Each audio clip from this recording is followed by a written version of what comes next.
যেতে দেওয়া হয় নাই, কিন্তু তিনি মাদ্রাসায় যেতে না পারলেও মানুষের দ্বারে পৌঁছে গিয়ে আল্লাহর দ্বীনের কথা বলেছেন।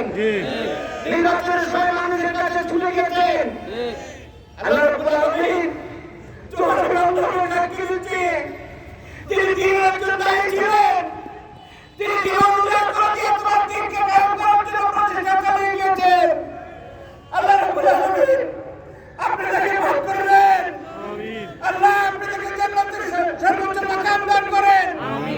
তার এই ছেলে এখন আছে, একটি ছেলে, এই দুটি ছেলের মধ্যে একটি ছেলেকে তিনি যুবক অবস্থায় ঢাকায় ফ্যাসিস্টরা খুন করে হত্যা করেছে। আর একটি দুটি মেয়ে আছে, এখন এই সন্তান আছে, স্ত্রী আছে। আল্লাহ রাব্বুল আলামিন তাদের জিম্মাদার হয়ে যান আপনি। আমিন। আর তিনি এই চরফেশন এবং এই মানপুর এলাকার জনগণের প্রতিনিধি হিসেবে দায়িত্ব পালন করার জন্য আপনাদের সামনে গিয়েছিলেন। আল্লাহ রাব্বুল আলামিন আপনি তার যোগ্য উত্তরসূরি এই বলাই এবং এই এলাকায় আপনি দান করেন। আগে থেকে আল্লাহ উত্তরসূরি করেন। আপনারা সবাই তাকে মাফ করে দেবেন ভাই, আর তার জন্য দোয়া করবেন। লেনদেনের কথা যদি হয় তাহলে আপনারা সেটা বলবেন। আর আবারও সকলকে আমরা দোয়ার দরখাস্ত করি।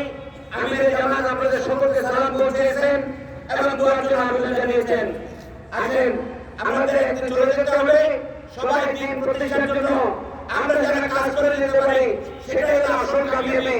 আল্লাহ রাব্বুল আলামিন আমাদের তৌফিক দান করুন। আমার তৌফিক ইল্লা বিল্লাহ। আসসালামু আলাইকুম ওয়া রাহমাতুল্লাহি ওয়া বারাকাতুহু।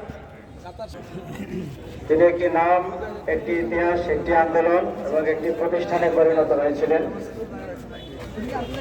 আমরা আল্লাহ তাআলার কাছে দোয়া করি, আল্লাহ তাআলা তার জীবনের সমস্ত গুনাহগুলিকে মাফ করে যাতে জান্নাতুল ফেরদাউসের উচ্চ মাকাম দান করেন। তিনি গোটা বরিশাল অঞ্চলে দ্বীনের দাওয়াতকে সম্প্রসারিত করেছেন।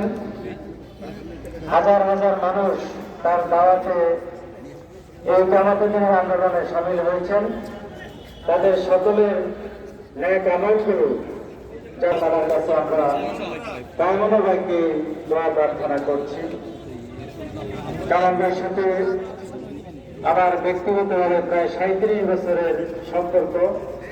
তিনি উপজেলা আমির ছিলেন, জেলা আমির ছিলেন, ইসলামী ছাত্র শিবিরের জেলা সভাপতি ছিলেন। সে 1989 সাল থেকেই তিনি আমার দায়িত্বশীল।